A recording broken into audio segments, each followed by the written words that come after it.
जगाच्या अर्थव्यवस्थेमध्ये 25% कॉन्ट्रीब्युशन असलेला भारत आज या ठिकाणी पुन्हा एकदा प्रधानमंत्री मोदीजींच्या नेतृत्वात पुढे जातो आहे।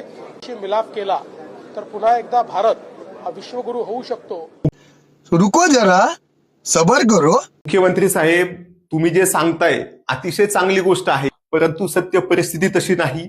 माणसानं किती खोटं बोलावं, चुकीची माहिती सांगावी ह्याला सुद्धा लिमिट असते। तुम्ही जे सांगितलंय की जगाच्या अर्थव्यवस्थेत भारताचा 25% वाटा आहे, म्हणजे एकूण जीडीपीच्या 25% वाटा आहे। आपण जागतिक बँकेच्या वेबसाईटवर जाऊन बघितलं तर ते काय खोटं बोलणार नाहीत। तिथे तुम्ही बघून घ्या, सगळ्यात पहिला देश वाटा 26% आहे।